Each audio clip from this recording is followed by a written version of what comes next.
Well, hello. It's Friday. Yay! I'm out on a dog walk, practicing that self-care that I talked about in some earlier videos, and just enjoying the beauty of the day. And I think today I just want to reflect on a few things. Again, practices.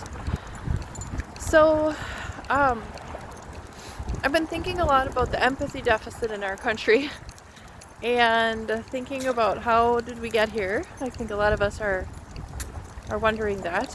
And I was thinking about like some of the experiences I've had where I've been shopping and I see like a parent like yelling at a kid in a store, and that kid is like not even reacting. Like they just go on doing what they're doing without much reaction to the parent. And I thought to myself, like, oh my goodness, like if I would have kind of behaved that way as a parent, like how would my child have reacted? Or like how do I even feel inside right now as I'm watching this parent in this way? And then of course my mind as a trauma therapist goes back to like what happened to that parent that put them in that space. But also it gets me thinking about something Bessel van der Kolk talks about, I believe, in his book The Body Keeps the Score, which is like the desensitization. Like the nervous system, it gets like sensitized, and when it can't take anymore, it gets desensitized, like numb, because you can only handle such a barrage of sensory input in that way for so long before you have to do something to protect yourself. So just developing this like apathy, this numbness, could that be part of it? You know, there's just been so many things that have been said and done that have been harmful and hurtful for so long that I can't help but think that on some level people have just had to tune out to cope.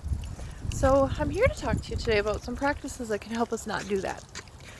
The first one is I've been practicing just like the gratitude. I've been practicing like connecting. And I am so grateful for like what comes of that. My eyes have been on the people around me that are so full of love and compassion and kind-heartedness and good intentions, and who want to learn and be curious. In fact, just this morning I had a conversation with the most delightful human being, one of my neighbors, and we were talking about the concept of race. And you know, this neighbor was sharing like, gosh, I just wish that we could teach our kids not to see color and see race. And I shared, like, I get that we have been socialized to think that. We have been socialized to think that that is the nicest way you can be, is to not see color. However, when we don't see color and we don't see gender identity, we don't see sexual identity, we also are looking away from the lived experiences that person has likely had to endure because of those identifiable factors. And my neighbor was like, oh yeah, like that's true, right? Like I didn't think of that. And that's the thing that I find to be so beautiful, is being surrounded by people who have like this initial sense of, come here Whipple, come on, this initial sense of sorry about this, I have a crazy dog here, come on buddy. This initial sense of wanting to do right and do good, and then this beautiful openness to like, how does that like look, and how does that translate into our interactions with each other, and how can we keep growing in those spaces? So I'm really trying hard to practice like noticing that kind of a beauty in people, and I'm trying to practice figuring out how to be a safe space for people to grow, how to look for places in which I can grow. And that has really helped me immensely to focus on the things that actually are more values led in my life and will make, I think, a positive difference, ripple effect wise, in the world, right? In each of us lies the ability to influence others around us, and they have ability to influence others around them, and so on and so on. So that's practice number one, is just looking for the beauty and being grateful for that, being grateful for those relationships. And then the other practice I want to share before my arm falls off here from holding this camera up is I want to share this practice that my cousin taught me about. She's taking a mindfulness and meditation class, and she shared that her instructor tries to have her mindset on looking for surprises, things that surprise her every day.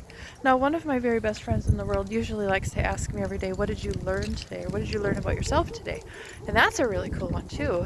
And this one I like as well, because when I'm practicing this, which I have started doing, and I'm paying attention for the things that surprise me in a pleasant way, in a positive way, I am starting to reshape neural pathways that have expectations of people, expectations of situations. And we often know that when you have an expected outcome, you kind of get that, right? But if you have this openness to what could be, and you have an openness to possibilities, then sky's the limit of where things could go. So that was kind of cool. Those two practices are things I want to share with you. And I just want to encourage you to really, really try hard to take some courageous steps this week into turning fears that you have into activism, fears into action. I'll end with sharing like something that surprised me was I went to a NOW meeting last Tuesday, which is the national organization for women. It's led by women, but it's not just of women. It's an organization that men and women can join. And they focus on all kinds of issues, everything from racial equity to LGBTQ equity to, equity with women's issues and so on and so forth. And what really surprised me was pleasantly surprised to see like lots of people I know there, gave lots of hugs. That was cool. But also, so again, that community feeling of like, oh, it's so good to see you here.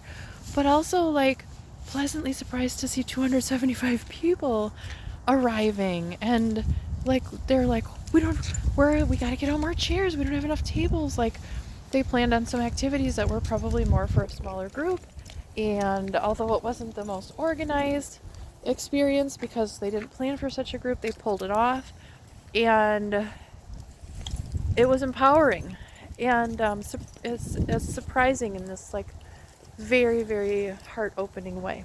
So that was super cool. I believe they are maybe not going to do a meeting in December with the holiday, but watch for one in February if you have an interest. January. And also, what I wanted to share is, when it comes to turning the fear-based thinking that, that we're seeing in the world, the negativistic thinking that we're seeing in the world, and when it comes to changing those things, we have to we have to be that change, like Mahatma Gandhi said, right? We have to be the change we want to see in the world. And we know that it takes a lot. We have to look out for each other here, huh? We have to look out for each other. And so how can we turn the worry into action? And remember that if you don't get out and you don't put yourself into spaces where you're going to encounter like-minded individuals who have a heart for change and a heart for looking out for one another, you're not going to necessarily be able to see those surprises. You got to put yourself in spaces where you get a chance to be surprised. So, encouraging you to do that, to take those steps, hoping that you are looking forward to the weekend as much as I am. I'm looking forward to enjoying some special time. A little doggy's barking in the back. Enjoying some special time with a friend from out of town, some of my parents. Looking forward to a show at the Pack. So I hope you have some good things to keep your eyes on this weekend, and that you enjoy life's surprises. And Aaron, see you later. Wibble. Great Wibble. All right, have a great day, you guys.